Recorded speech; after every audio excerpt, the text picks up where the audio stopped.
may find this disturbing. Viewer and listener discretion are advised.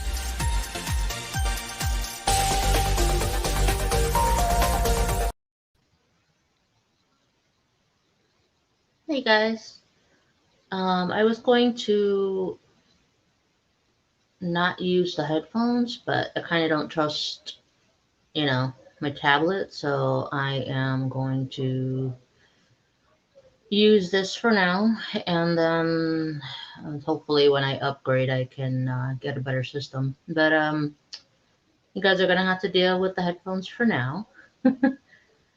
um,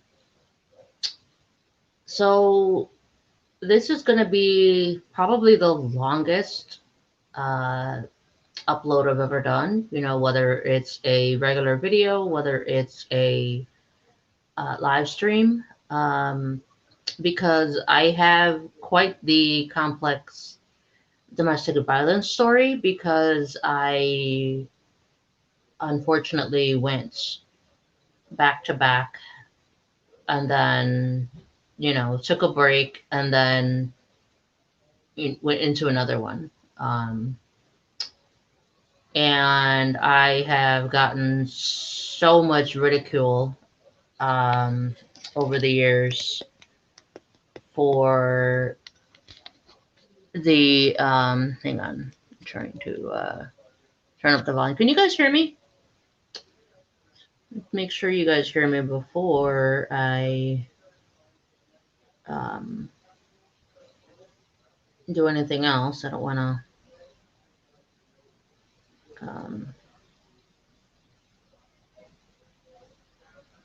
hang on. I just want to make sure.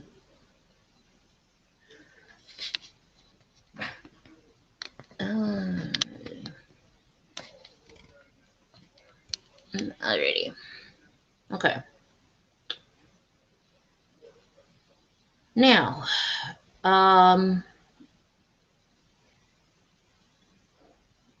okay, you guys can hear me. Alrighty then.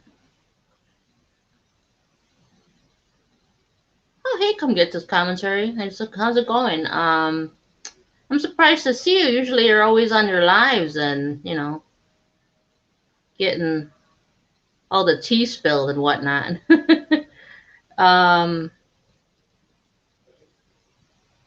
Yeah, this is gonna be quite the good one, Olivia. This one's gonna be I don't know. I mean, it really just depends. I have to give warnings on my videos on my channel. Basically anything I speak on my podcast. It's just, my story is not only intense, it's complex, it's a lot for anyone to handle, unfortunately, because you don't hear a lot of people telling their stories anymore, because it's more like the negative, the drama of celebrities, the drama of worshiping these public figures that aren't going to give us the time of day, and it's people's stories that aren't heard anymore. You know what I'm saying? Like we it's like we're obsolete, and we're supposed to give basically our power to the AI, the newer celebrities, the this new normal. You know what I'm saying? So to me, it's really sad that so many people's stories go unheard and they pass away, or they have gone through so much, and then they are able to embark it all, and then they leave a legacy when no one really knows what they left behind. You know what I'm saying? So to me, it's really, really disheartening that this is our world now. I mean, I've always been compassionate about it, because that's just the kind of person that I am.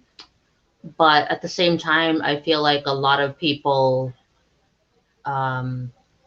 definitely miss the they definitely, they miss the whole point. They miss the bigger picture. They miss what really needs to stand out, what really needs to be said, so on and so forth. Um, so again, if you are watching this live and you you're unable to listen to certain parts of the story and you need to come back, or you need to get yourself in a better headspace, I have to forewarn that because a lot of this is intense. I'm probably not going to be able to go into full detail with a lot of this stuff simply because it's YouTube. And there's really only so much I can say. And if you guys want like um, a further detail of my past and my background and my childhood, I have a ton of hard hitting videos, and you have to go back to my older videos to understand where I'm coming from. But I will speak briefly on it, but I can't go into full specifics. And then that's what's going to be for my podcast as well. That way, um, things get out of hand. So for a lot of you, don't know that my channel has changed over the course of years. But inspiradora means inspirational or inspiring. Really just depends on the connotation when you're speaking it in Spanish. Um, and my brand was originally, inspirational story of JoJo. So this is for the people that are new. A lot of you aren't new, but a lot of you are. So just want to give you guys, that heads up. That way you're not like, okay, I don't know how to pronounce that. But before I get into that, you know, I just want to reiterate that everyone's story, needs to be heard, regardless of what the judgment may be, what, people's motives, people's agendas for not wanting to listen, not wanting to hear, so on and so forth. You know what I'm saying? Let me get into the comments before I start telling the story, because then people are going to be kind of distracting at this point.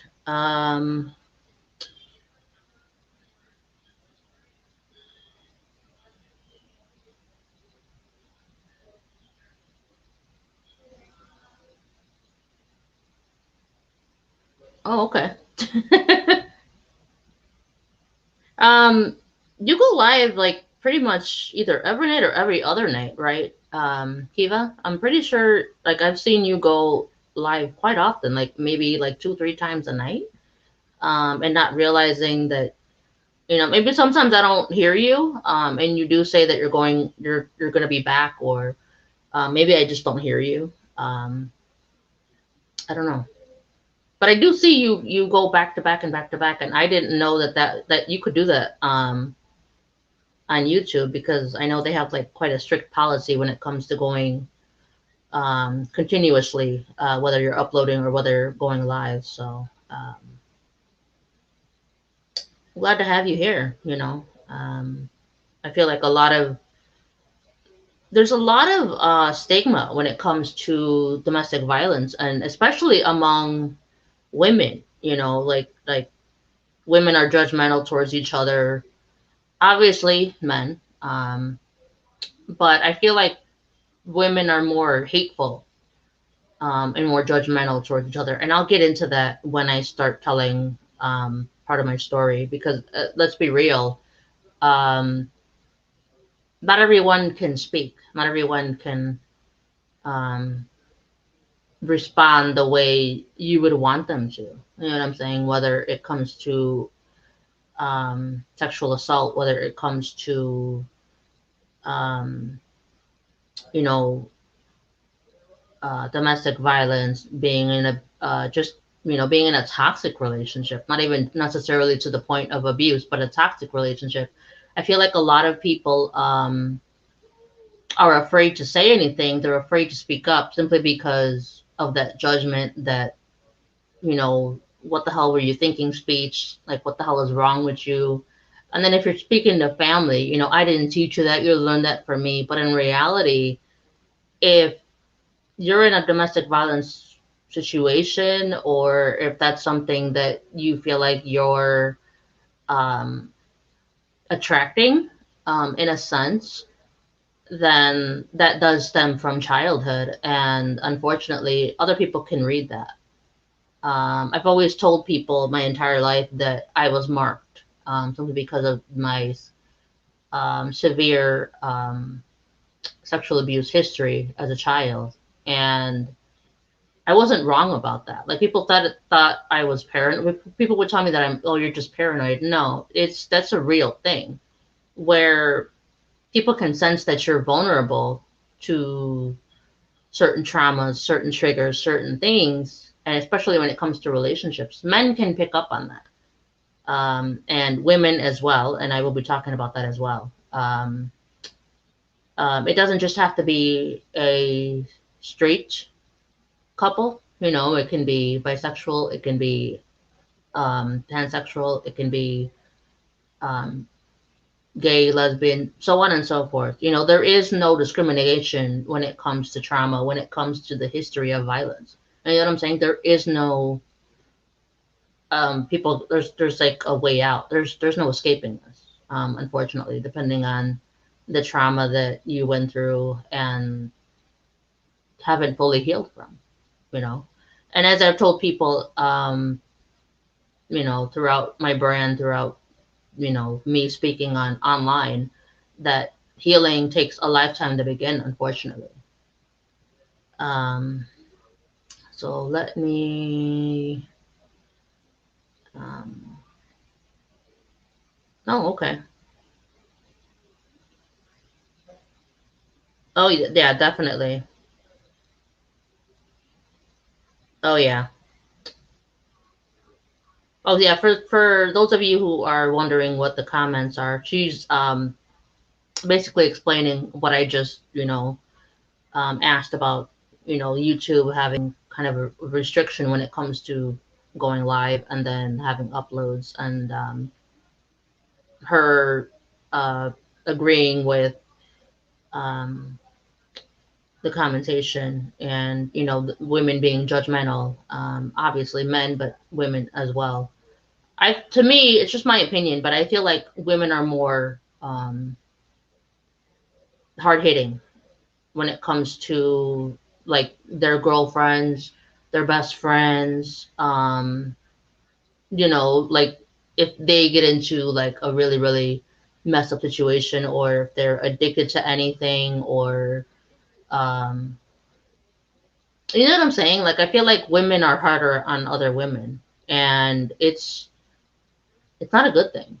You know, it's the main reason why a lot of women stay in these relationships, because they feel like they're alone. They feel like they have nothing. They have no one, or they have no self-worth. And I know that that's going to be hard for a lot of women to hear, especially those that have been through domestic violence. But you really don't have any self-worth if you feel like that's what you deserve, because either you went through that as a child, or you didn't have a certain parent there, whether they were alive and just weren't present, or they left, or you know, whatever the scenario may be. Unfortunately, um, so let me start with the first story. um, I'm not used to all these comments, so forgive me.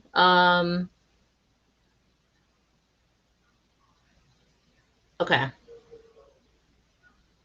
And then for those of you who are wondering why I don't click on the actual comments like most people do that are on their lives, it's because I am deafblind. For those of you who are new, so it's not going to be the easiest for someone like myself to just, you know, click on, especially on the tablet. So with that being said, um, so Thursday actually marks the 7 years that I got out of the first abusive relationship. Okay. I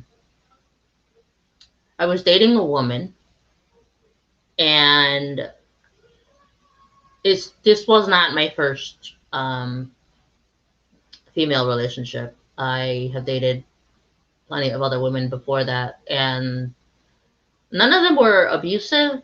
Um, but some were toxic. Some were to the point where they were just using me for their pleasure, so to speak. And I don't know how detailed I can be on YouTube. You guys know how it can be. But basically, they were just using me for, basically what a man uses a woman for. You know what I'm saying? So, um, looking back and going in, this was the first female relationship that I brought home to my family, and they weren't having it. Simply because, not because of who she was as a person, but simply because they couldn't accept the fact that I was bisexual. I got a lot of, hateful, derogatory comments, and this wasn't a shock to me, coming from the family that I came from, coming from, the all. I mean, you can, if you name all the abuse that I've gone through as a child, that was them, and it's didn't bother me that they were so hateful and they said that, I um, need to not be dating a woman, blah blah blah. Like, just the, common comments that you get from people that don't understand you being with the same sex, and just the typical comment that I got that, I was greedy, I was flip flopping, because a lot of people, like, to the majority of society, it's more accepting of a man to be bisexual than a woman. To a lot of people, if you're bisexual, then you just don't want to admit you're gay or you're confused. That's basically you know the theory that the majority of people have. It doesn't matter if you're gay or straight. That's just the the misconception that a lot of people have. Okay, and that's the assumption that most people have in their minds, when it comes to bisexual individuals. And but a lot of people don't realize as well is that because um, we are unable to come out as we like both the same sex, it's harder on us mentally, and we are more likely to harm ourselves, more likely to so on and so forth. Okay. So going in, I should have seen the red flags more as a sign rather than going in further to try and appease her, try and help her, try and give her something that she just never gotten before. Okay. Um, and at the time, her having her mental illness, me having everything that I dealt with, and it's like I not only didn't realize the red flags, but it's like to me it was just more so that I didn't know what to make of it. And 3 months in, it got really like it escalated, and that should have given me a clue. um, we would always get into, and this was before we dated. So this just should have been like, okay, I shouldn't be dating her. But before we dated, we were friends, and we had a hard time because we both attributed to the mental illness. Okay, we would clash because of You know, when two people are together, whether they're friends, whether they're in a relationship, and they both have mental illness, usually in a normal relationship, you're supposed to even each other out, right? If one person's being or having a bad day, then the other person picks up the slack. It's a give and take. That's how relationships are supposed to be. It's not 50-50, it's 100-100. So some days um, they may need you more than the other, and then vice versa. So it's not like the whole fairy tale cookie cutter, like, you know, basically what America pushes as far as um, you know, relationships go. You know, we all have this fantasy, and it's not really what it is. So that's what I attributed to as that it was just the mental illness clashing, and we have to compromise. That's what I saw it as. I don't know what she took it as, but that's what I saw it as. And you know, it got to the point where when we were dating, um she would just do some like really, really reckless things. I remember getting into a fight for no reason. Like she just started screaming at me for no reason. And at the time I was wearing hearing aids. I was, you know, at the time where I was able to wear hearing aids. And when people scream at a certain decibel and their tone gets to the high pitch, the hearing aids respond, and that fade hurts so bad. It feels like I swear, it feels like your ears are bleeding. Um, and it's not an exaggeration. They're not physically, you know, obviously not bleeding, but it does hurt to that extent. And for a lot of people, they don't understand, you know, being hard of hearing, being deaf. So she would do it on purpose. She would just have these high pitched screams just to manipulate and get her way. We got into a fight, and she was driving.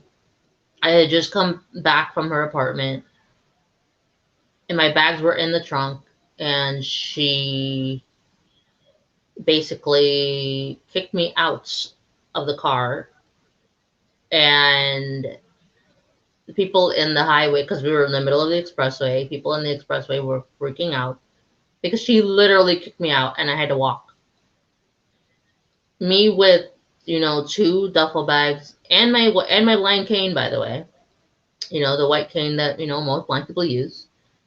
And people were freaking out because they're like, what the hell is wrong with this person that's driving her, that's kicking her out, that's having literally a grown woman tantrum for no reason? That's basically what people were asking me.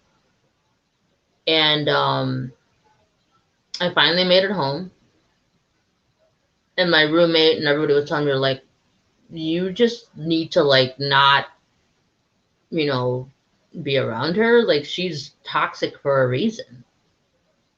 And I didn't speak to her for like a week. I was just like, I don't even know what to say at this point.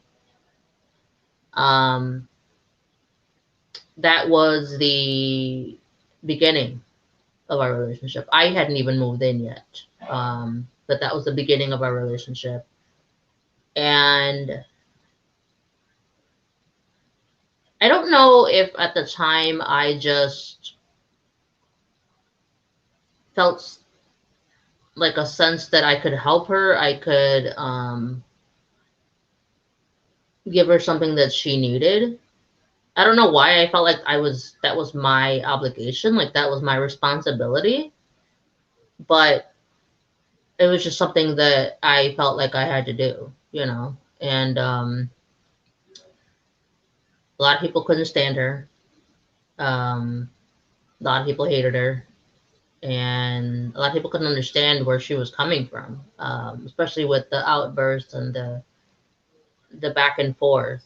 And I'm not going to say what mental health issues that she had or what actual mental illness diagnosis she had, because I don't want to give that particular illness a bad name. I don't want to give that particular illness, like, in a sense where people are like, oh, well, I shouldn't hang around people like that, or so on and so forth. You know what I'm saying?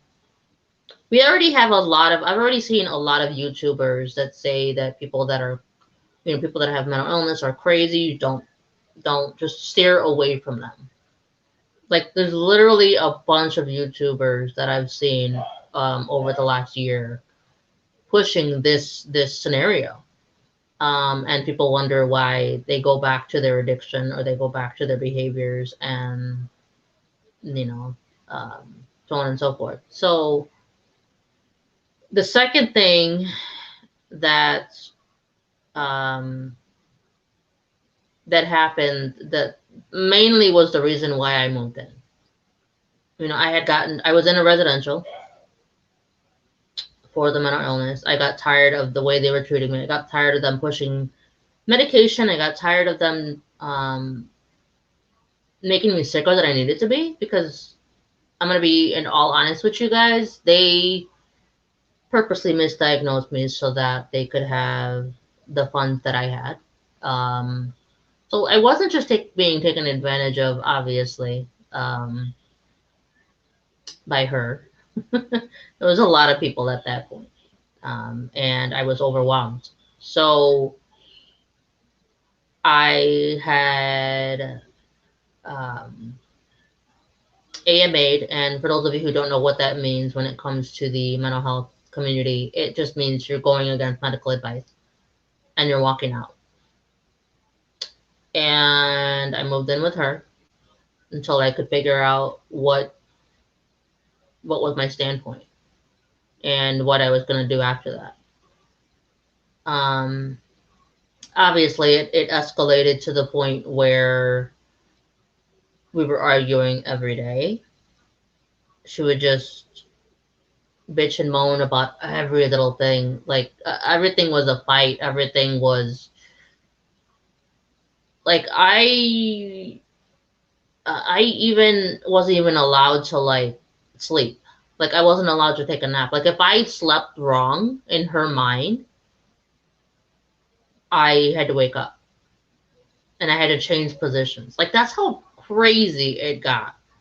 And then she would cry and say that I couldn't sleep because, like, actual tears, actual crocodile tears, and say that I couldn't take a nap or sleep because she was alone. And I'm looking at her like, okay, I'm literally 2 feet away from you. What the hell are you talking about? What do you mean you're alone? She's like, well, I feel like I'm alone. I'm like, are you kidding me? I said, so I'm not allowed to rest. I'm not allowed. My body isn't on top of, okay, I'm losing my hearing. I'm losing my vision. I have a terminal illness, now fatal illness, right now. But I'm like, my body is exhausted. What do you mean I can't take a nap? I'm like, you try having this body and see what you can do. And she was just like, well, I don't care. You can't sleep. I'm like, you're out of your mind. And back in the day, with my, for a lot of people, their escape would be, drugs and alcohol. That was hers. Hers was alcohol, and that didn't help, obviously, her mental state. That exacerbated it much, much more intensely than it needed to be. And mine was my eating disorder that I dealt with for many, many years. And she could not stand the fact that that was something that I could control. That was something that she couldn't say no. It's like, that was something that she couldn't touch. And that was something she absolutely hated. But for me, it was just my way of coping. For me, it was my way of dealing with everything. you know, and I had done it since I was like 3 years old. So for me, that was just a coping mechanism. And that was, you know, like that was like the second month that we moved in. Like things were just escalating and getting worse and worse. And I'm thinking, I gotta get out of here. Um, but I couldn't figure it out. And at the time, the residential wasn't giving me my money, and they were fighting with me. And then she was fighting with me because I wasn't upholding my end of the bargain financially, right? And she was paying for everything, blah, blah, blah. Then she was getting mad because I was getting promoted. She had helped me get a job, and I got promoted. Um, I kept getting promotion after promotion after promotion, and I had only worked there for 6 months. Um,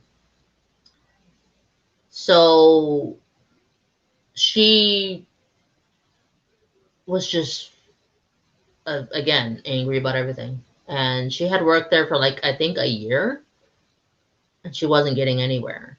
But if you have that kind of attitude, that like the especially the way she was, and people were just tolerating her, you know what I'm saying? Like there's really only so much you can do. But you know, people were upset that I wasn't leaving.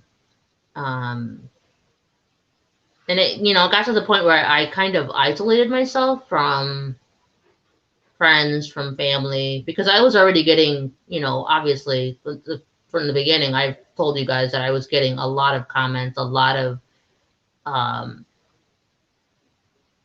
you know, a lot of misconceptions, a lot of assumptions, a lot of remarks. So to me, it was just easier to isolate from everybody. It was just easier not to deal with everybody because what was the point? What would be the point of that? For them to just throw it in my face. You know what I'm saying? So I isolated even more. Um, I even stopped going to therapy. I stopped doing that. I stopped going to groups. I stopped basically taking care of myself because to me, I had already felt alone. So to me, it was like, well, what would be the point of confiding in people when I was just going to get shit for it? So that didn't help. And then, you know, she just got more lazy in the sense that she wanted me to do everything. And if you think about it, if you're making a person who is losing their eyesight and losing their hearing do everything and you're capable, there's nothing wrong with you. You're fully capable. You got no disabilities. There's nothing wrong with you. And I hate to say it, but mental illness doesn't count as a disability. Can it be debilitating? Yes, but it doesn't count as a disability. Um, So it made no sense for me to slave away. You know what I'm saying? And I hate using that word, but at the time, that's kind of how I felt. And I kind of felt stupid for um, putting up with it uh, for that many months. And granted, it was only 4 months that I was with her, but to me, it was just, it felt like forever. When you're isolated for so long, when you're um, dealing with constant emotional, physical, um, I mean, it got to the point where it was even financial. Like she would go through my phone, and I don't know how she. But to this day, I still don't know how she figured out my you know my password, and she would steal money. Um, so it was just a lot.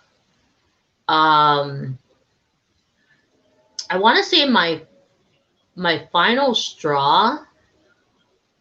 I mean, this is gonna this might this might creep you guys out, or this might, you know, shock you guys, but I had to have gallbladder surgery. It took them a while to figure out what it was. They thought it was my heart. It wasn't my heart. And they realized it was my gallbladder, and I had to have that removed. Okay. The surgery was only supposed to take the surgery was only supposed to take like, I want to say the procedure is like maybe 2 hours or an hour and a half. Not that long. It's really not that long. Like a half an hour to an hour and a half. It really just depends on how fast they can get it out and where they decide first. And I still have the scars on my stomach. But prior to needing the surgery, procedure, whatever, I had a relapse when it came to self-harm. And my therapist found out, and I didn't tell my therapist what was going on. I just said that I was overwhelmed. So they put me in inpatient. This was prior to the procedure, by the way. And the interesting thing is that I was afraid to go home. You know, I did not want to go home. And going home meant dealing with her screaming, her ridiculousness. I didn't know what to do. And this was the first motivator to getting out. This is my first sign from, and I again, I know that you got a lot of people, the majority of people don't believe in God, but I do. And to me, this was his warning.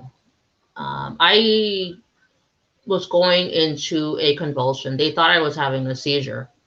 It was a severe panic attack to the point where I was convulsing. And I really couldn't say what was going on. I just couldn't say the words. And I went home, started up again, and then I went into my procedure like a week later. Then I kept thinking to myself, like, how am I going to get out of this? I don't even know where to begin. Like, how am I going to get out? And to me, I just felt like I didn't have it in me to just tell her I don't want to be with you. I didn't have it in me to just tell her, because I knew what she was capable of, and I knew it was going to be like literally a brutal physical fight. I knew it would have to be to that point to get out of the relationship. And that's another reason why a lot of women are afraid to get out. A lot of men are afraid to get out as well, because the other person just they lose it because it's anxiety fueled. They get so anxious because they are so dependent on that person that they react. You know, they just react. And I didn't know if I had the stamina for that, you know.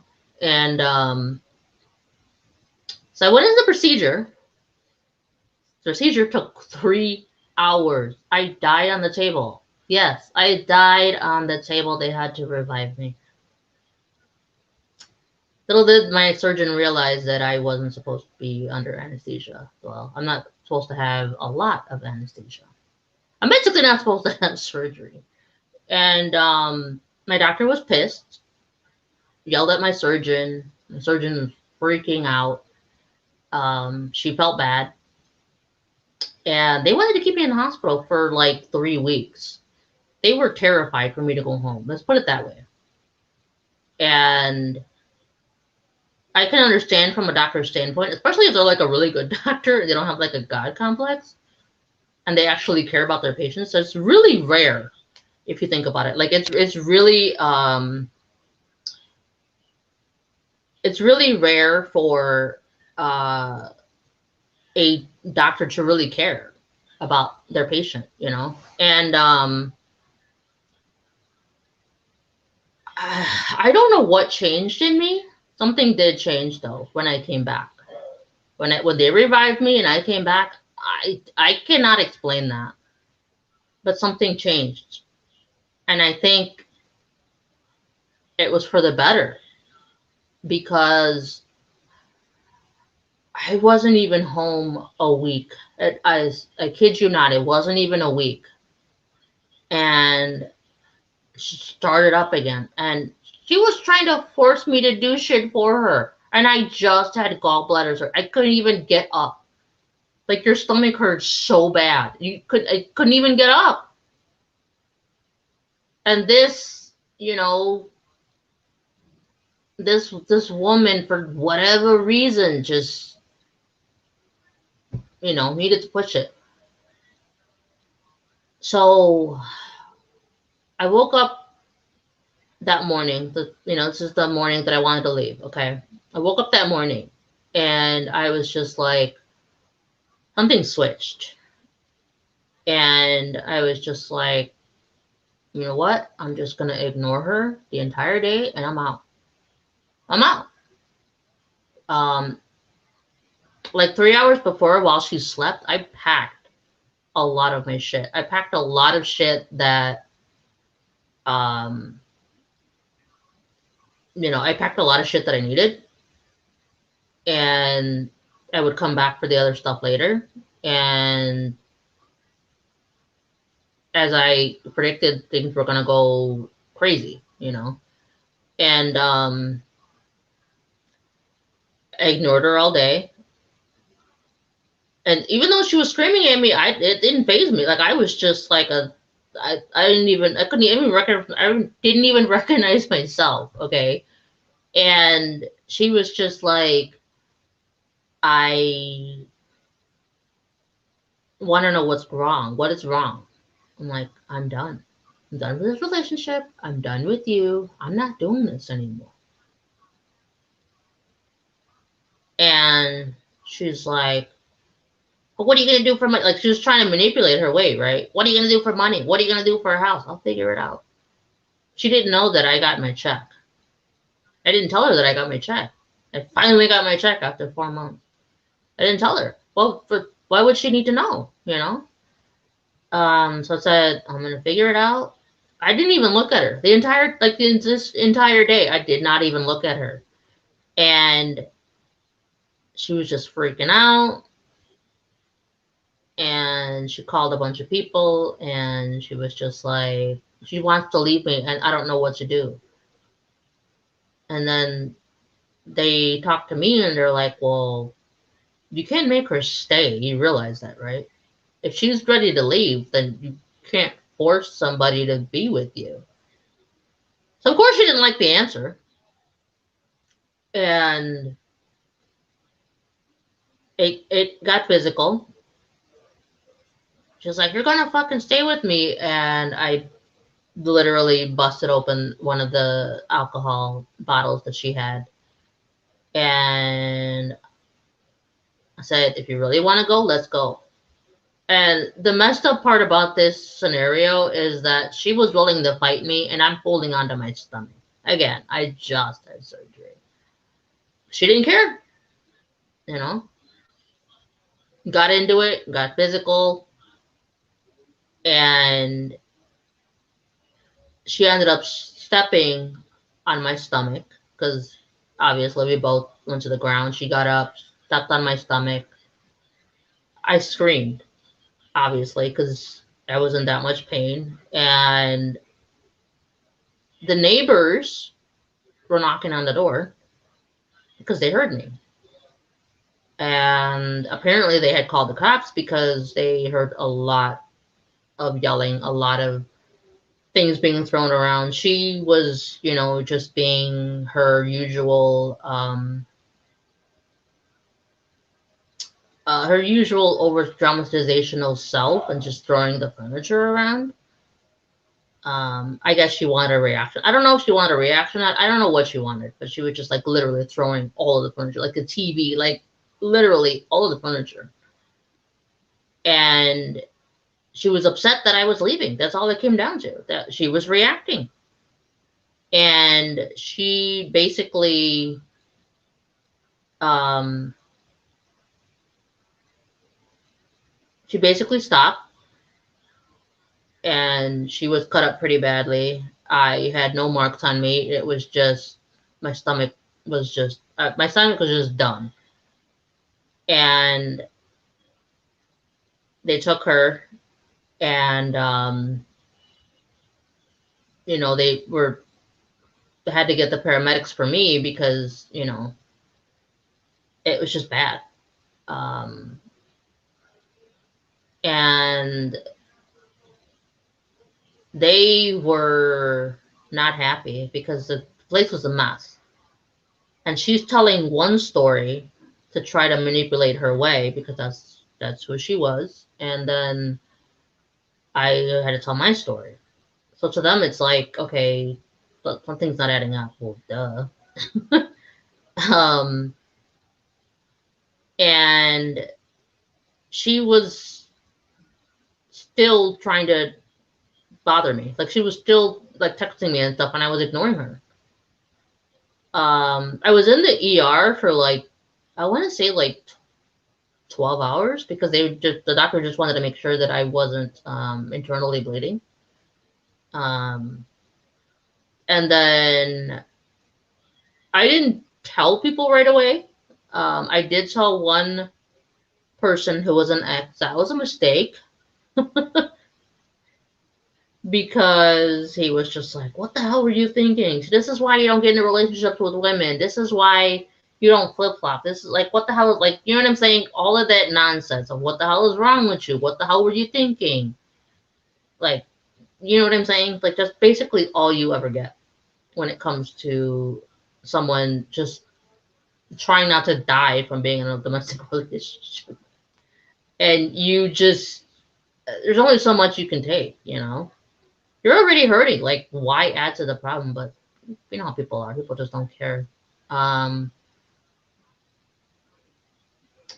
So the hospital was like, okay, we need to do something because she's got nowhere to go. We got to discharge her. She's got nowhere to go. There was a woman that came, and she gave me a pamphlet. I looked at the pamphlet, and it said, signs that you're being abused. And I looked at everything, and I'm like, oh, crap. I didn't even realize it. And so a lot of you were probably thinking, how the hell did you not realize that you were being abused? Okay, growing up in the background that I had, and the family that I had, being a part of the satanic ritual abuse, enduring that, surviving that, being sex trafficked, surviving that. That was my normal, okay? So if that's your normal, and you have no choice, you can't escape that. It's not like a cult where you can just escape, you know? You really can't. And I can get into that in my podcast as to how I actually, you know, broke free. But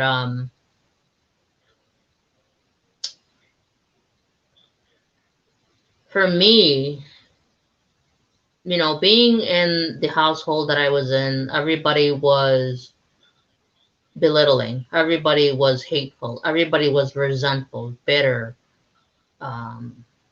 violent towards each other. That was just good. That went back down to my ancestry, unfortunately.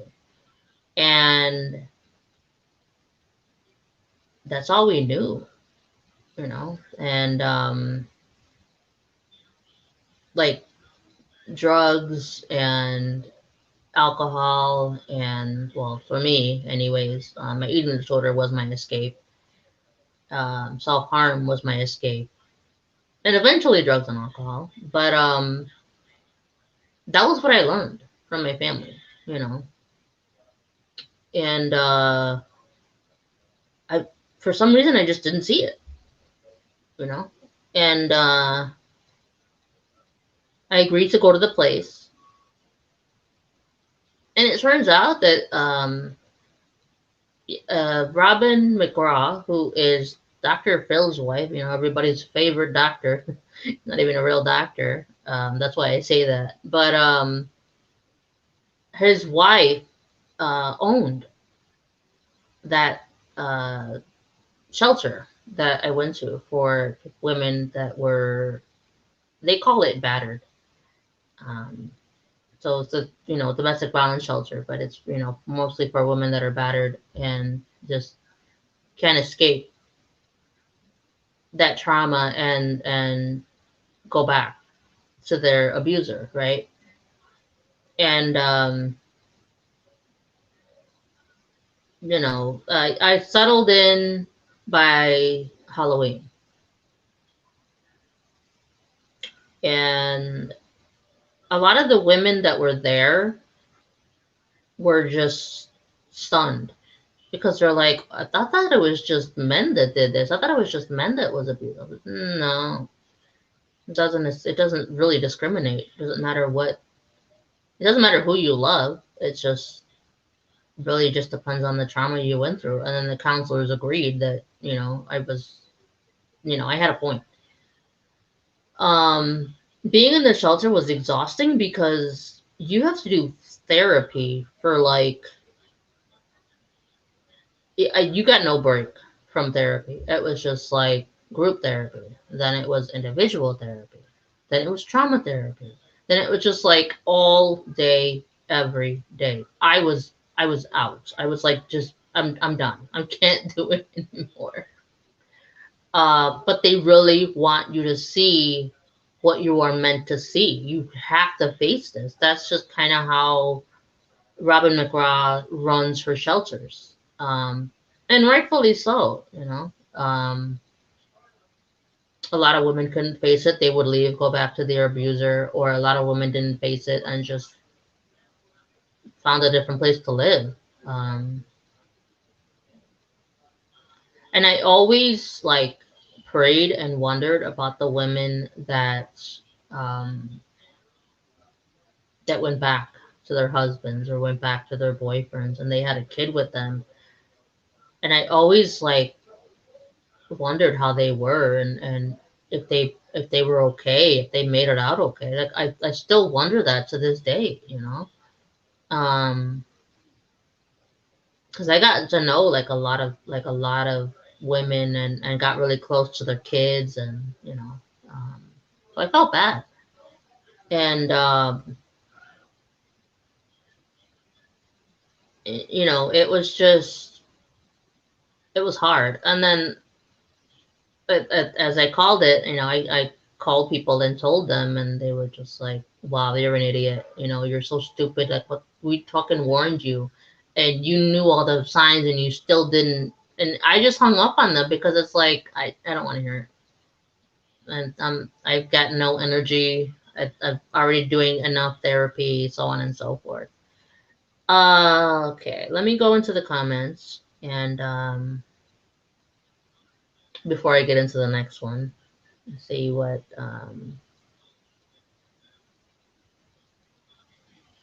see what we got here.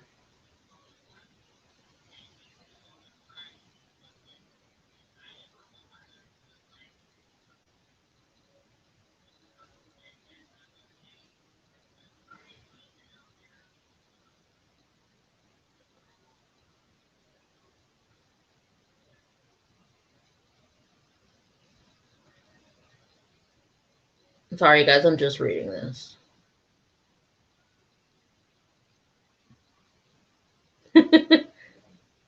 Yeah, she's just you know, responding to the story. I mean, it's a lot.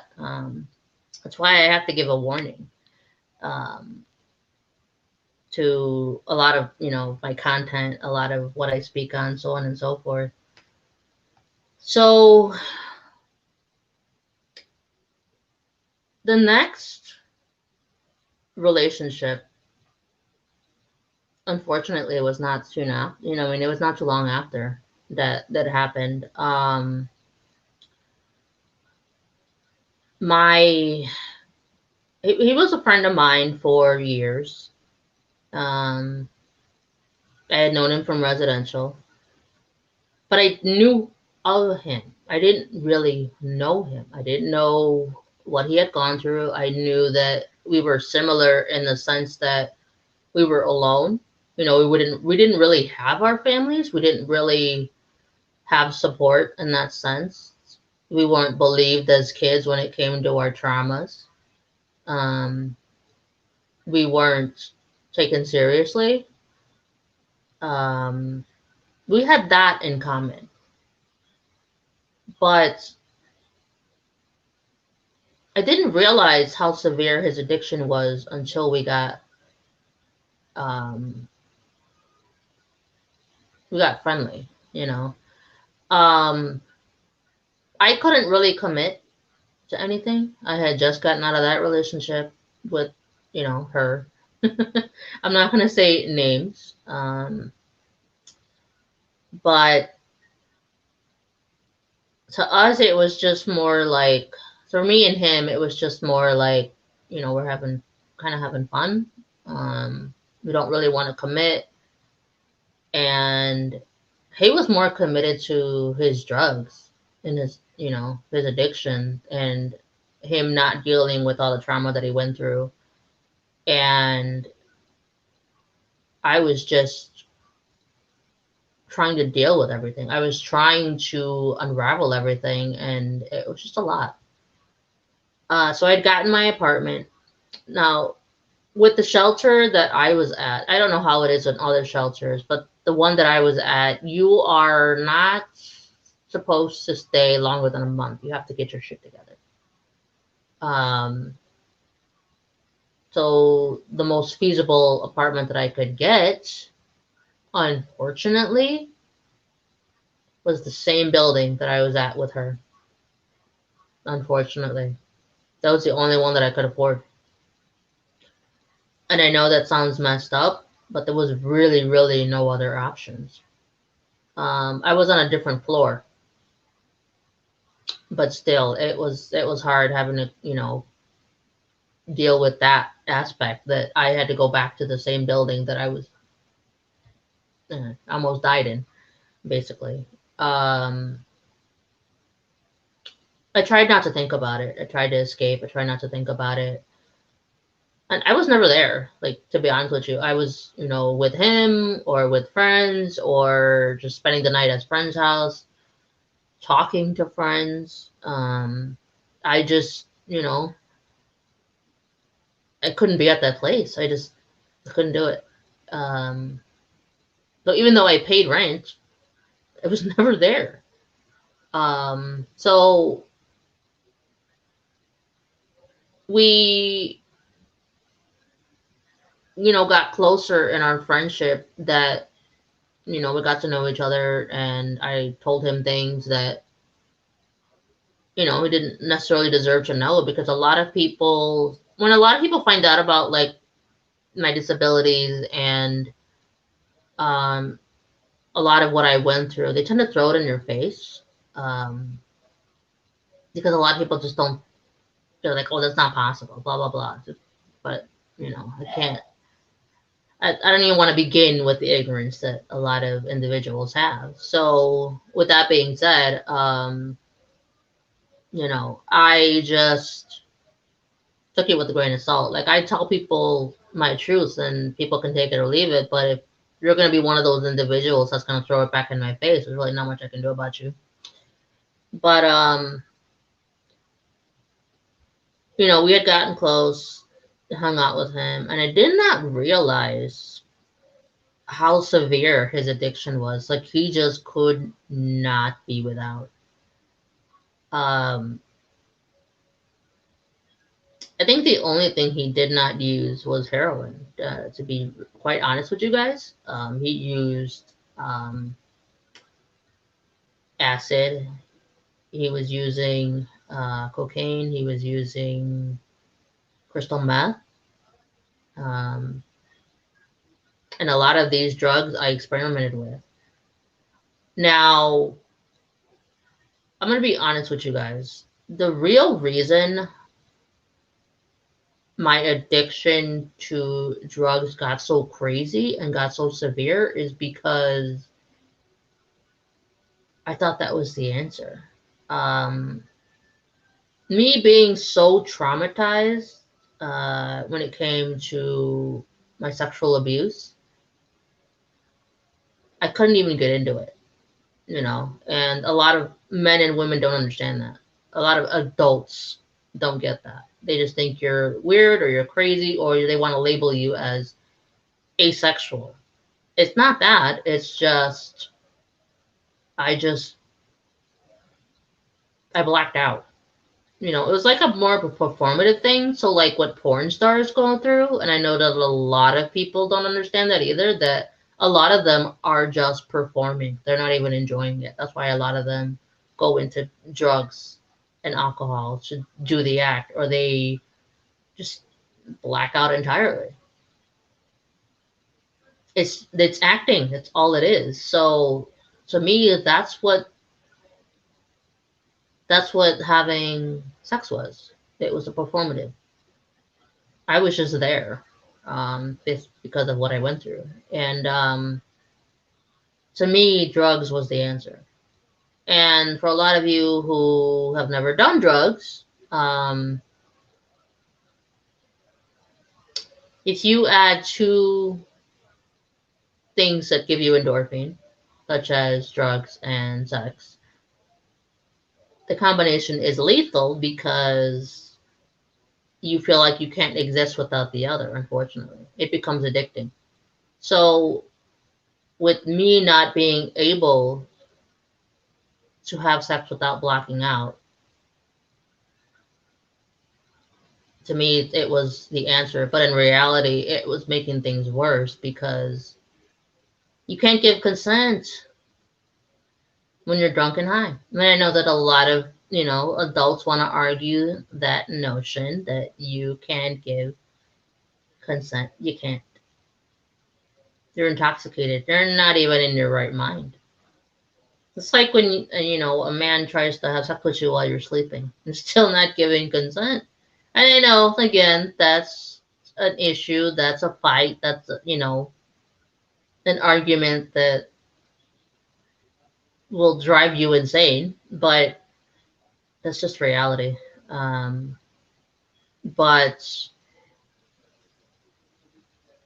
it didn't even dawn on me that that would be the effect. You know what I mean? Like I'm not giving consent. It's making things worse. And I was highly addicted. So my drugs of choice, and that's plural, by the way, because I come from a long line of addicts. Okay, on my father's side, and the majority of people that get high, it can last anywhere between, I want to say 16 to 18 hours. Okay, that's the average person. Okay, these are for people that have never been high. That's the average person. For me, 3 hours. Yeah, 3 hours. That's all I got. So you could imagine as to how many drugs I tapped into just to get the same equivalent as an average person. But the reality is that my tolerance is so high that it's dangerous. I don't know if you guys have ever heard the term, you drink until you're sober. That's an actual thing for individuals that have such a high tolerance that they don't have a limit, that they could potentially, poison themselves and not even realize it. That's where a lot of, for some people, that's where a lot of overdoses come in, because if you have no limit, if you have no rock bottom, you're playing Russian roulette. And with me having all of the illnesses that I have, I should not have even been tapping into half of the drugs I was tapping into. Okay. So for me, um, you know, it just got, I got carried away pretty fast, pretty fast. So for me to get the same equivalent as him, because I got done being high or done being drunk after 3 hours. I had to do a combination. So my drugs of choice were alcohol, and it was hard. It had to be hard liquor. Um, Whether it was like straight vodka, straight Jack Daniels, so on and so forth. Okay. Um, then it was crystal meth. Then it was acid. Then it was like 3 lines of cocaine. That is way too much. That's just insanity. Okay. I should not have been alive. And his friends were freaking out. His friends were telling me how stupid I was, how dangerous I was being, so on and so forth. And it's like, I already know.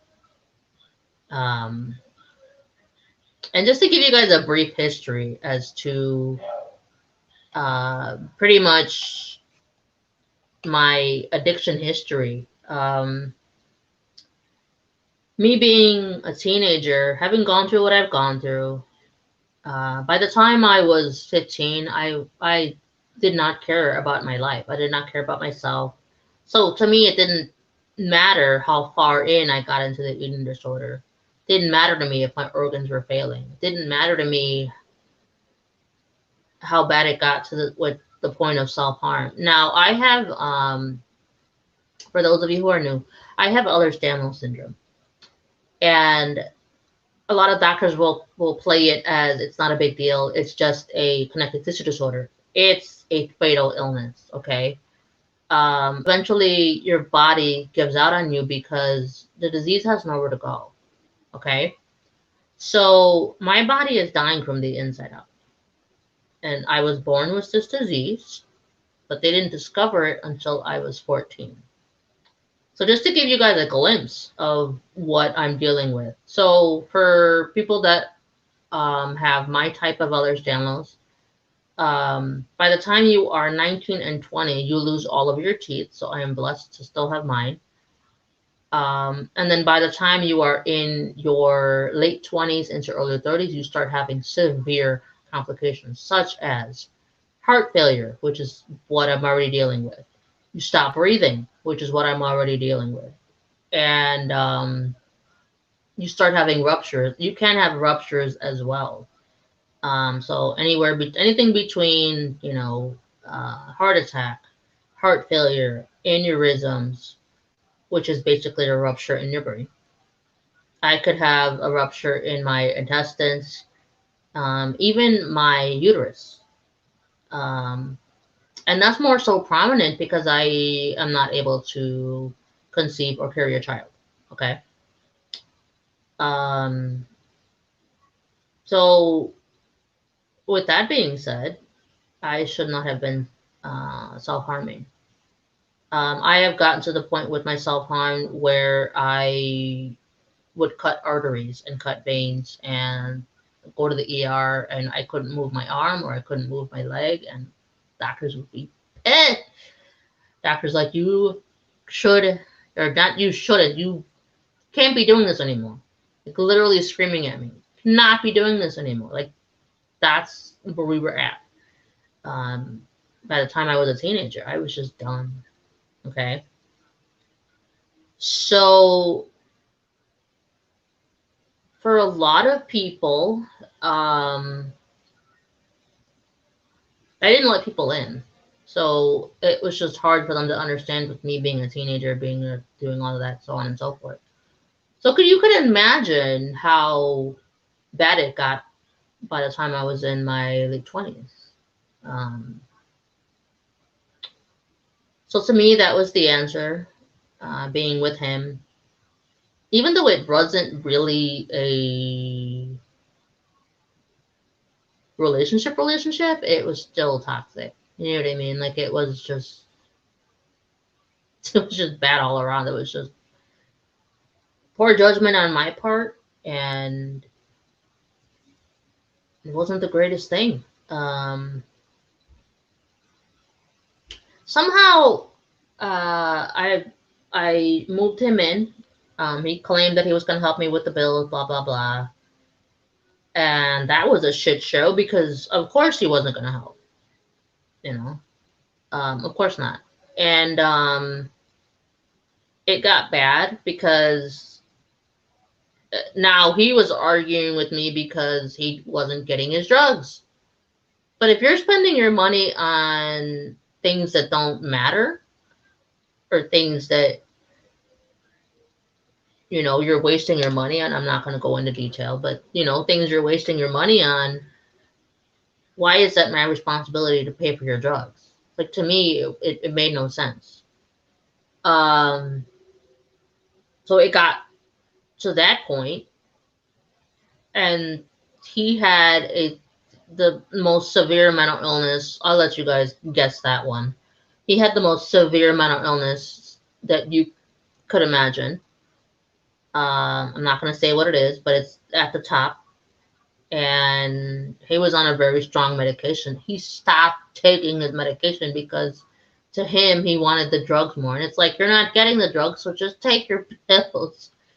So then he started getting psychotic and he started triggering me because he was acting the way that she was. I'm not allowed to sleep. I'm not allowed to breathe. I'm not allowed to think. Like, it got to that point and I'm just like, okay, you need to move out. We need to be done here. And that only lasted. So we got together in November. So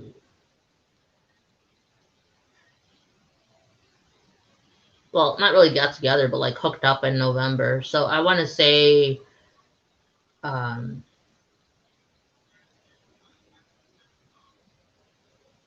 February is when it was just done. Okay, it was just done, and he had decided to leave. I'm not going to go into the gist of the other details because and I'll get into it in a minute, but I just felt like it wasn't my place to say anything.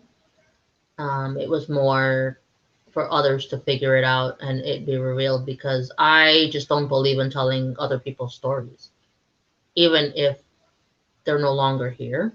Um, that's just the kind of person that I am. Um, it's more so has to do with his trauma, and it's not my place. You see what I'm saying? So, with that being said,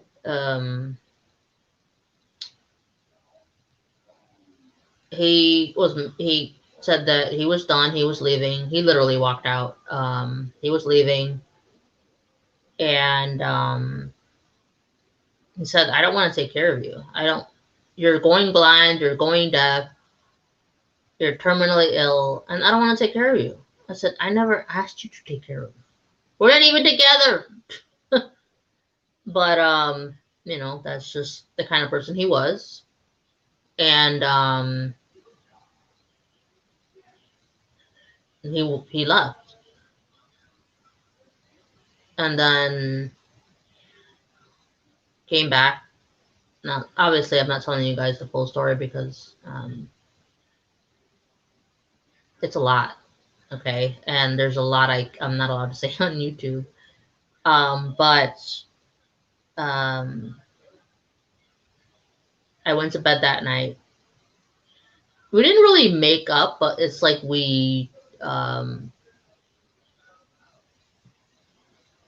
it's like we salvaged the friendship. You know what I'm saying? Like we knew that it was over, so it was just like agree to disagree sort of thing. I went to bed that night not realizing that he took all of his medication and the majority of mine. And that was just another traumatic thing that I had to go through, you know. I had lost a ton of people to suicide prior to him.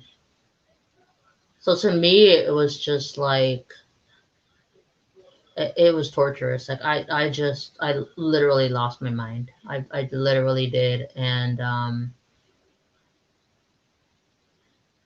the one thing I cannot stand about authorities, whether they're the sheriff's department, whether they are the police department, the number one thing that I cannot stand about authorities is that they make things worse when they don't need to be. You know what I'm saying? Like, especially when it comes to mental illness. So they acted like there was no possible way that he could do this. There was no possible way. It didn't make any sense. It didn't add up. And it's like, I I couldn't wrap my head around them not getting it. You know what I'm saying? And there was only so much I could say for them to get it. Like, it's not like I was speaking in Spanish. It's not like I was speaking in French. You know what I'm saying? I was speaking in English, but the majority of people don't get it. So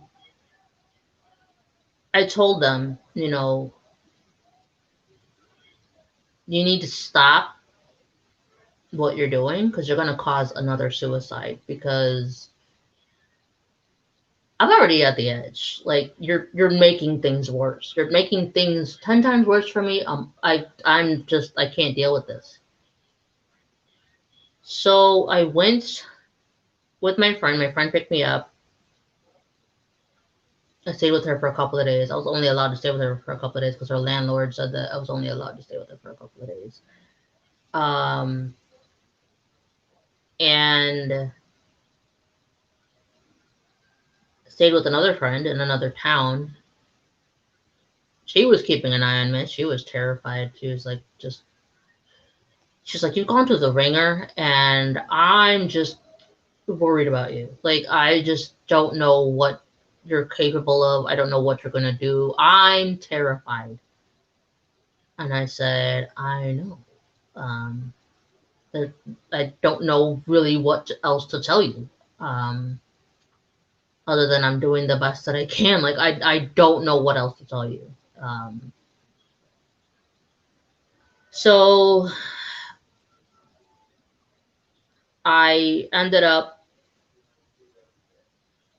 going back to my home state, which is Illinois. I was in Indiana, I believe. I traveled to so many states, it was just ridiculous. Um, but I went back, not having a place to stay, not having a home. Stayed with a friend. She didn't understand what I was going through, so she kicked me out. Oh man. But you know, I was at my lowest point, and I was just like, I don't have any, you know, I don't have a career, because at the time I had to take a break from my brand. I don't have a career. I don't have friends I can really count on. I don't have family. What is there left to do? And I attempted, and I'm not going to go into specifics, but um, when I was in the ER, the cops that were trying to help me were literally crying. Um, and they were like, that, like, one of the cop was Hispanic, and I'm assuming that I reminded him of his niece or his daughter or somebody that he was close to. And he was literally in tears. And that's like the first time I had ever seen a man be so vulnerable. Not just compassionate, but just vulnerable. And he was just like, it's like, you need to heal. You need to get better. You deserve to be here. Like, God doesn't want you gone. And he was just like in tears, and he was just like, I just promise me that you're gonna get better. I'm like, I can try. I'm like, I can't guarantee you anything. He's like, but he's like, I just need you to just do what you need to do. I'm like, I can do my best. That's all I can do. I was like, that's all you can ask him. He's like, okay. And I was in the hospital for like 2 weeks, and they were worried because they couldn't get a handle of, like, nothing was working. The medication wasn't working. And mind you, medication doesn't work for me anyways, but they were just trying to get a handle of it. They were just trying to get control of it. So um, it was pretty bad, and I ended up in a residential. Okay. And I'm going to go through my comments before I get to the last one. Okay. I know it's a lot, guys, so bear with me. Okay. Uh-oh, I don't know where I last. I don't know where I last ended up on the comments. Hang on. I have to scroll up because I have to blow it up because I'm blind as a bat. Oh, okay.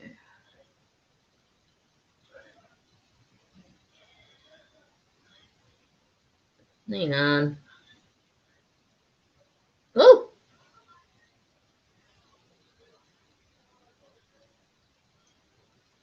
Aw. You guys are sweet.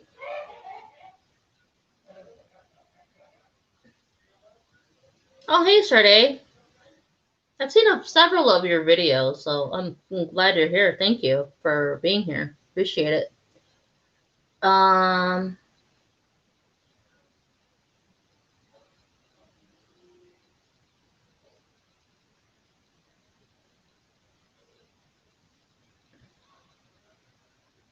Oh, no worries. No worries, guys. Like I said, it's a lot. I told you guys it was gonna be a long one. Oh man. But yeah, this is my first time telling my story. I don't know. I guess I was afraid to say anything. I just didn't know if people would respond, so on and so forth. So this is my first time speaking on the domestic violence portion of my story, I should say. You know, I've got a lot of them. So okay, so I ended up in the um, I ended up in the uh, if they called it they lied. They lied, and my husband can attest to this. But they said it was a nursing home. It was not. It was a lockdown facility. Um, I wasn't allowed to leave. I wasn't allowed to go outside for 15 minutes. That's considered a lockdown facility. I know. Look, unfortunately for them, I knew my stuff. But they lied to the hospital, and they said that I could have my phone. I could, have so on and so forth. They lied. And I really had no contact with people. And I was only allowed on the phones for 15 minutes. So I called very, very few people. I called like a couple of people. Um, and they were just, trying to make sure that I was okay, and, so on and so forth. But it was hard being in a facility like that because you're dealing with all types of people with all kinds of trauma. You're dealing with all kinds of mental stability. You're dealing even to the point where people have developmental disabilities. And a lot of these individuals don't have a handle on their emotions so much so as the average person with mental illness. So it can be a lot. If you're not used to that environment, like if you guys have never been an inpatient to a psych ward, it's a lot. It's overwhelming. So I had to deal with that for, I want to say 9 months I was there. And then I, walked out. But I was terrified because a lot of the men were very, oh, what's the word I want to use? They were like drawn to me like a freaking magnet, and that I did not like because it reminded me of how men were when I was a child. It was way too triggering for me. It was too much for me. And those were the type of men that even if you told them back off or get the fuck away from me or just don't or respect my boundaries, these are the motherfuckers that don't listen. Okay, these are the men that just do not stop. Okay. It got to the point where I had to tell staff, like, you need to do something about your residents because this is ridiculous. Like, dude, this is ridiculous. And, they eventually had to intervene because they had never had a situation before. But I was the youngest woman there, so that didn't help. That didn't help. I was the youngest woman there. I'm really petite. I have a small stature, like body-wise. I'm 5'1", so that did not help. So I was the youngest girl there, and then a guy that I met, he was the youngest guy there. So I was 20. I had just turned 27, and he was 22, I believe, 21. Okay, one of those. And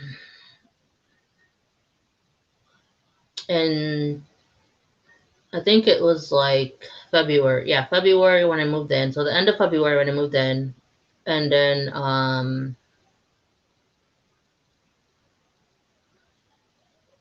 March, like the end of March was when that guy wanted to be in a relationship. And to me, it was like, I kept asking him, why do you want to be in a relationship? Like, we don't know each other. We're stuck living together. Like, this isn't a good idea. And he was just like, well, I get along with you. We can really confide in each other. Like, we can actually have a conversation. And the really, really interesting thing was that everybody around me kept saying, like everybody in the facility, like, what the hell do you guys talk about? Because to them, he only talked about like certain things. And then when it came down to me, it was like he was able to open up. So it was kind of weird, coming from that standpoint. Like to them, it was weird. Like that's odd that he's able to talk to you, but he can't talk to anybody else. That's weird. But I have this ability to get people to open up. Doesn't matter who you are, doesn't matter what walk of life you have. I have that ability that I can just get you to open up and tell me about the craziest thing that happened to you in your childhood, or the craziest thing that's happened to you in life, so on and so forth. Like my husband can attest to this as well, where I just have people telling me crazy things, and it's just like, even he's like, why the hell are they telling me that? I don't know. I don't know. But we had gotten along, and again, I wasn't committed. My own fault, I guess, for leading him on. And It's not like I didn't warn him though. Like I did tell him, you know, I'm not the commitment type. I'm not the person, a type of person that commits. And it started going downhill really fast because he was just like, I would try to go to groups and he was just like, I don't want you to go. And I'm like, okay, you're either in or out. Because if you're going to be with me, you're not going to, I'm not putting up with that. If you don't like it, I don't know what to tell you to. You can literally walk out from the relationship or walk away from me or don't talk. I really don't care. Um, so he had to learn quick that he wasn't going to get his way. But then that didn't last long either because um, people that have autism, unfortunately, are compared to the narcissistic personality simply because they have no empathy. So they can't see outside of themselves. And it's people also confuse them for sociopaths, but that's not their reality because if people with autism were sociopaths, um, it would be much more of them that were mass shooters, that were uh, serial killers. You see, you get my drift. So, with that being said, they're more towards the narcissistic personality type because they are selfish. A lot of them are self-centered. A lot of them are selfish. A lot of them are. They can only talk about themselves. They have like a grandiose um, thought process when it comes to themselves. Um, and for a lot of people, that's hard to deal with, you know, that especially the self-centeredness. Um, so he wasn't the first person that I dated that had autism, obviously. So to me, it wasn't like a big deal. Um, but it should have given me it should have just given me the smack in the face that I needed, that you know just it's not worth being in a relationship with, because a lot of them don't realize how dangerous they can become and how violent they can become because they are not able to regulate their emotions, unfortunately. Some do get better, some do um, get help, and some do get therapy, and some are able to have that insight that not a lot of these individuals can have. Um, but he wasn't one of them. Okay. Um, I had gotten fed up. This was the beginning of April. I'd gotten fed up, and I'm like, I can't do it anymore. It was that same. The what tripped me out was that it was the same scenario that it was with my ex-girlfriend, that I was just like a freaking cold-hearted person, and I was just like, you know, I went back to that place. I don't know, something snapped. But we were out in one of the day rooms. We were working on a project, and I just told him that I no longer want to be with you, and he took off, me not realizing that, you know, he was going to come back and attack me. Um, they ended up choking me to the point where he dug his nails into my skin. Now, I did remind you guys that I do have Ehlers-Danlos syndrome. Our skin is translucent, but it's also thinning. So you could imagine how many cuts that I had on my neck and how bad and severely I was bleeding. Everybody was freaking out. We don't even know, like, me and my friends didn't even know where the fuck staff was. We didn't know where the hell they were. And my guy friends had to get him off and threw him off and, like, literally threw him to the ground. And everybody was blocking. Like, everybody, like, literally made a path to, like, block him from me. And one of the CNAs came back from the nurse's station. She had grabbed, like, a cold wet towel. She had grabbed, like, an ice pack. She literally gave it to me to put it on my neck. And she basically was just there. And everybody was freaking out. They made everybody go back to their rooms. They separated the both of us. They put him in the hospital. Yeah, again, they put him in the hospital to separate us. And everybody was pissed because she brought him back. The administrator brought him back.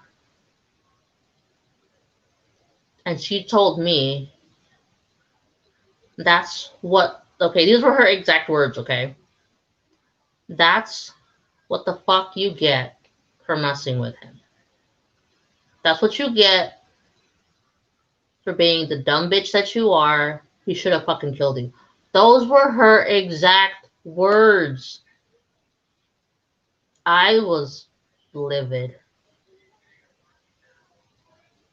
And it was not a good, like, week because he didn't understand what he had done. Like, he had no remorse for what he done. He had no, like, he had nothing, okay? He had absolutely nothing. This is what made everybody so angry for her to bring him back. Nobody trusted him at that point. I mean, he hurt me, but everybody was just like, we don't trust him now. So it got to the point where they were bullying him, they were taunting him, they were just ruthless when it came to him, because how is it that he was allowed to try to kill me, because that's where he was at that point. How is it that he was allowed to kill me in that facility and I could have died, and they were just been like, oh, it doesn't matter, she got what she deserved. You know what I'm saying? So extremely unprofessional. And my depression had gotten to an all-time low. And it didn't help that the administrative, so it wasn't just her. It was her. It was, I'm trying to remember their titles now. I can't remember their titles. But it was a lot of them. And they, like, oversaw different departments of that facility. So they all were saying that I was an attention whore, so that's why he did what he did. Or I deserved what I got, or I deserved to die. Like, all of these fucking things. Why wouldn't that drive a person insane? You get where I'm coming from? Like, why wouldn't that drive someone to the point where their depression is just like, okay, I'm out. And at that time, like, from the time I went in till the time I got out, my eating disorder had gotten so severe that my brain was just, like, literally eating itself alive, because I couldn't remember things, and then my heart was failing, because I could tell that my heart was getting weaker, simply because, for those of you who don't know this, your eyes, your heart, and your brain are all connected. So if I'm not eating and I'm starving myself, or if I'm feeding into my bulimia and I'm binging and purging, while at that place, my brain was malnourished. So then my heart was next. So with that being said, I had temporarily lost my eyesight. And I remember them screaming at me. Like they were like, "You already know what the fuck you're supposed to do. Why are you getting upset?" I'm like, because it's terrifying. Excuse me. I'm going through a slow process. I'm not going through the sudden, what I went through. Like at first it was blurry and then it was just like lights out. That's it. And for those of you who aren't like legally blind, or you're not visually impaired, or you're, just able to see normal,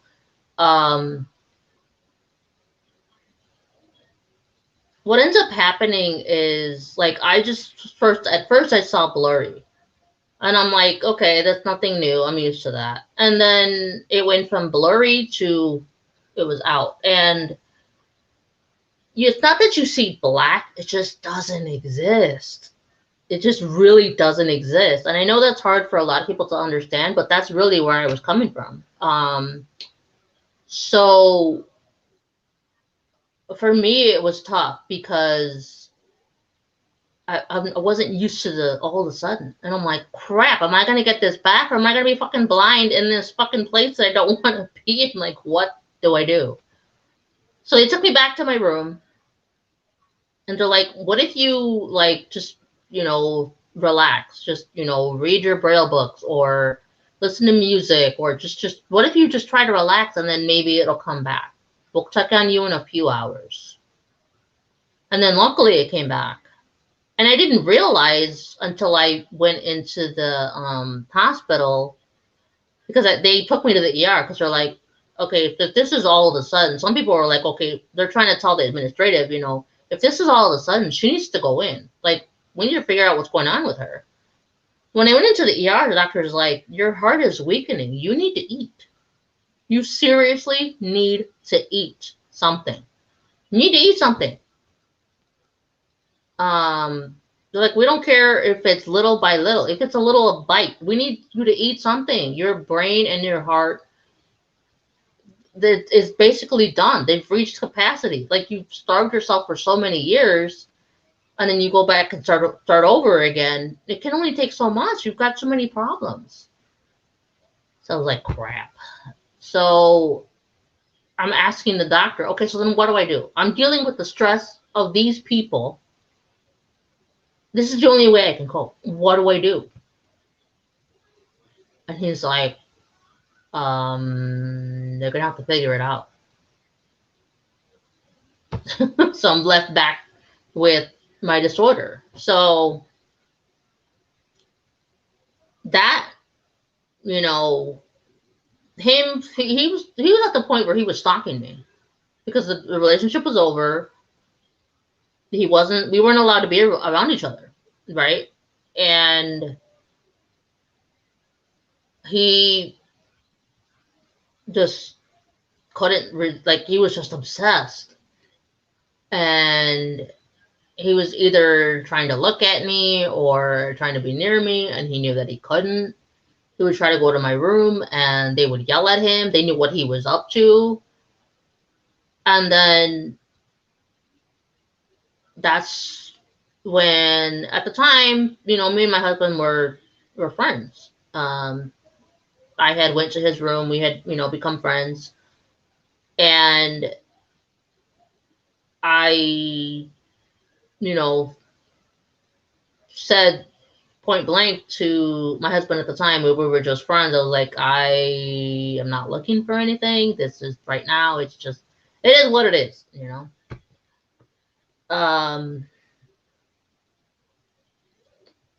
But yeah, thinking back, like, at every situation that I had gone through, and it was literally back to back. I know that a lot of people don't believe that everything happens for a reason. A lot of people don't believe that this is something that, you know, is inevitable, right? But for me, I feel like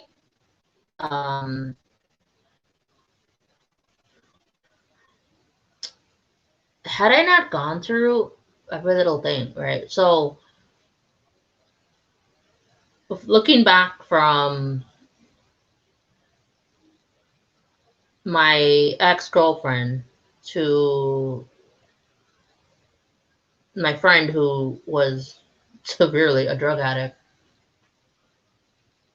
to this, you know, young guy that just had no soul at this point. And then meeting my husband. Um, Looking back at everything, had I not gone through each of these events and each of these situations, I never would have gotten better. I never would have recovered from my eating disorder. I never would have stopped contemplating suicide. I never would have gotten to the closer relationship that I have with God now. I never would have been able to pick back up my brand and help so many people um, locally pre-corona. You know, I never would have been able to um, do what I'm doing now. Even though I'm sick now, even though I have the, you know, the fatal illness, the terminal illness, it doesn't stop me. Even though I'm losing my vision, losing my hearing, not gonna stop me. Um,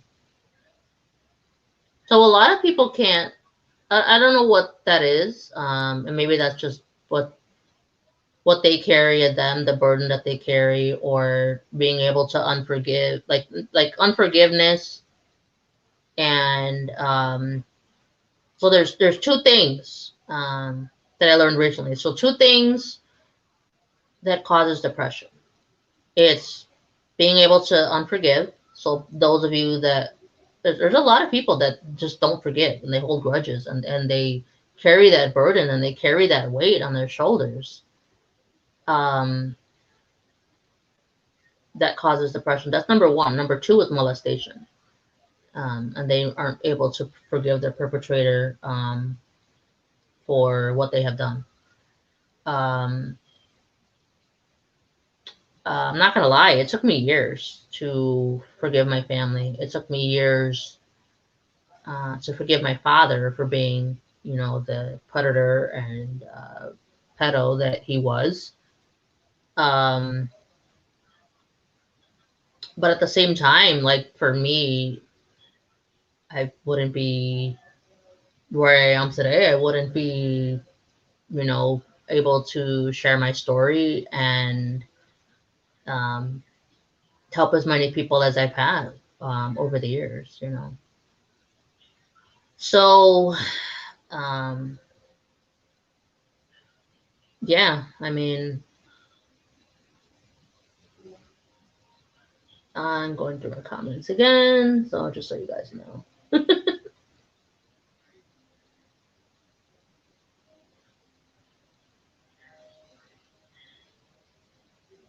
Just reading through the comments, so if I'm too quiet for you guys, that's just, I'm just trying to,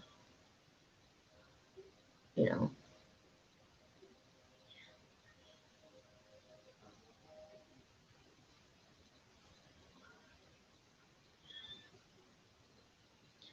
But yeah, I mean, not a lot of people can. Like, I'm just trying to respond to her comment. Oh,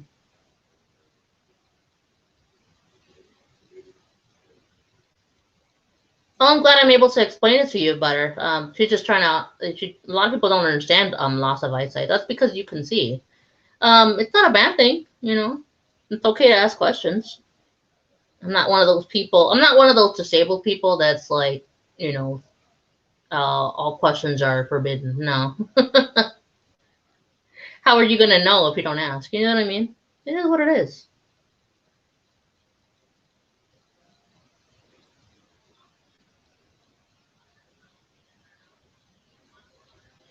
Oh, no problem. I just appreciate you being here, you know. And I'm glad that, you know, people were able to listen and, you know, even if you have to do the replay, that's okay, you know. Not a big deal. People have lives, people have things they need to do, people have, you know, as long as I can get my story out there, that's all that really matters to me. Um, but I think that's everything that I wanted to say. I can't really think of anything else. But I think I'm gonna let you guys go because it's been a long one. um, but yeah, my final thoughts, I guess I could say, is, you know, it's coming to a head. You know, this you know, awareness month for domestic violence is coming to a head, and we see that a lot of celebrities, a lot of the Hollywood world is pushing domestic violence um, stories. And the reason I say that is because a lot of things that they push is purposeful. It's supposed to trigger you. It's supposed to bring on emotion. It's supposed to wear you down. That's kind of the whole point, you know, of the higher ups. That's what I call it. Um, but I want people to realize that even if, you know, you've gone through domestic violence or you're dealing with it at this very moment, I want people to realize that if you're not able to speak up, if you're not able to um, say what you need to say, um, it's okay, you know. And I know that there's a lot of judgment on that aspect too, where, well, if you don't call the police, then um, they're just going to do it to the next person. They're going to do it to the next person regardless, okay?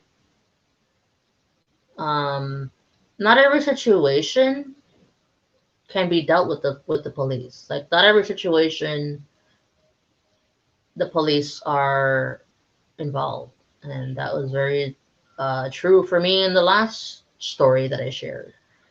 Um, and also, like I said in the second story, the police aren't very helpful in certain situations as well. So I want people to remember that if you have never gone through domestic violence and your initial reaction is to judge someone based on how they responded, um, you're going to have to pull back from that, because what you're initially doing is, and I know people don't mean to, but what you're actually doing is pushing that person further into that relationship, or pushing that person further um, into their isolation. It doesn't even have to be with that person, but it can just be with that isolation mind frame, and why they feel they deserve um, to be treated that way. And you know, I